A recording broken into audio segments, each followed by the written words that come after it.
Саламатсыздарбы, Smart Expert рубрикабыздын алкагында кийинки өз ишинин мыкты адиси менен тааныштырабыз. Нурлан мырза, ассаламу алейкум. Курулушта эң башкы нерселердин бири чатырлар тууралуу кенен айтып бериңиз. Бүгүн кандай материалдар менен чатырды жапканың? Жумшак материал мененби же болбосо катуу материал мененби? Экөөнүн айырмачылыгы эмнеде? Материалдар боюнча жумшак материал менен да жапса болот, катуу материал менен да жапса болот. Усталардын эмесине жараша болот, чебердүүлүгүнө. Российский жыгачтар колдонулат бизде көбүнчө. Өзгөчөлүгүн айта кетсеңиз, мынакей жумшак чатыр менен катуу чатырдын айырмасы эмнеде? Катуу чатыр деп эмнени айтабыз? Бул темирден жасалган чатырды айтабызбы? Катуу чатыр деп мына азыр биз бул үйдүн чатыры катуу чатырдан болот. Российский жыгачтардан болот. Огнеустойчивый, курт жебеген, пожарга устойчивый эме болот. Андан кийин пароизоляция, ветрозащита болот. Ошондон кийин металлочерепица менен же профнастил менен клиенттин талабына жараша жасалып кете берет. Мягкий жумшак кровля деген болсо,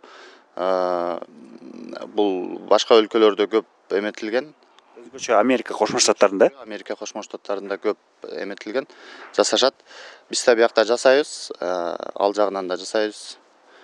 Аныкы болсо бир аз башкачараак болот. Клиенттин чөнтөгүнө жараша ал кымбатыраак болот. Выбор экөөндө эме деле да. Бул бардык нерсе чөнтөккө барып такалат экен да, демек, катууга караганда жумшактыкы көбүрөөк акча турат. Акчасы көбүрөөк болуп калат. Ооба. Анан мастерлердин жасаганына жараша, аны дале ар кайсы кровельщиктер барып жасап кете албайт. Анын өзүнүн специалисттери бар.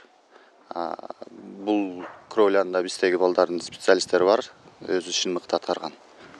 Бизде мынакей темир менен ошондой эле шифер менен жаап көнүп калышканда чатырды, анан мягкий кровля жаңыдан келип атат окшойт бизге. Анан аны шамал учуруп кетпейби, деги эле мындай мягкий деген сөз өзүнүн мындай кандай десем, таасирин берип койбойбу, туруштуулук береби шамалга, кышка, мисалы карга дегендей жаанга?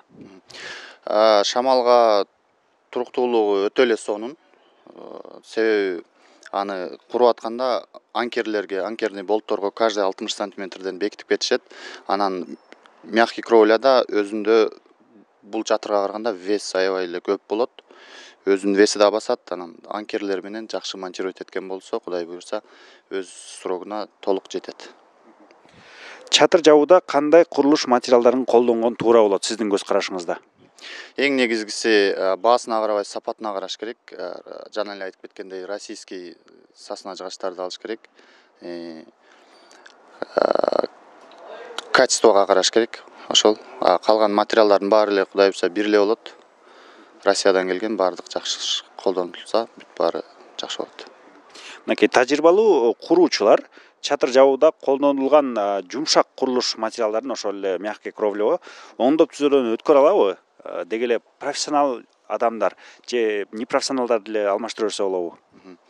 Оңдоп түзөөдөн өткөрсө болот. Профессионал адамдар өткөрөт. Профессионал эмес адамдар аны баштабай деле койсо болот деп кетмекмин да.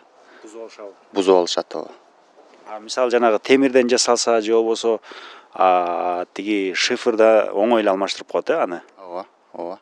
Бул мягкий кровляныкы болсо, бул вообще майда жумушта. Анан ар бир элементке, ар бир этапка жакшы өзүнүн эмеси менен караш керек да, мастер. Мисалы металлочерепица же шифер болсо, аны өзү жасаган киши же башка жасап кеткен кишиден башка киши деле болсо жасап кое берет. Жамап коет, же алмаштырып коет.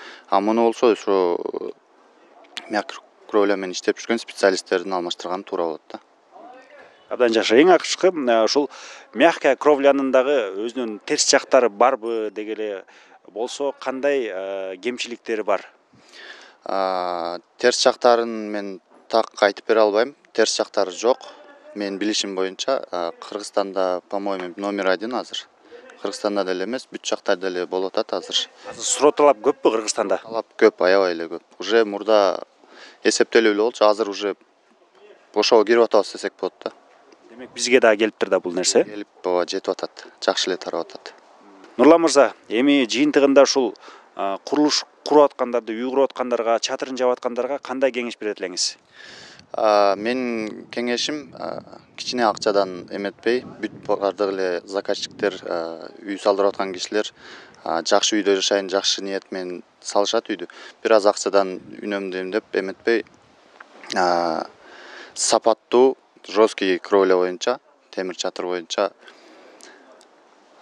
сапаттуулугунун гарантиясын айтып кетсек, 15 жылга чейин болуп саналат. Мягкий кровляныкы 20-30 жылга кете берет.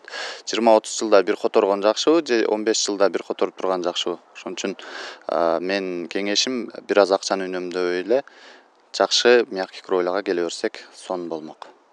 Нурлан мырза, сизге чоң рахмат. Чатыр тууралуу бир аз кенен маалымат алдык. Мен да өзүм үйүмдү буюрса ушундай мягкий кровля менен дегеле жумшак чатыр менен жаба турган болдум. Ишиңиздерге ийгилик. Кыргыз элине дегеле Smart курулуш компаниясы сапаттуу үйлөрдү куруп жүрө бериңиздер. Ишиңиздерге ийгилик. Чоң рахмат.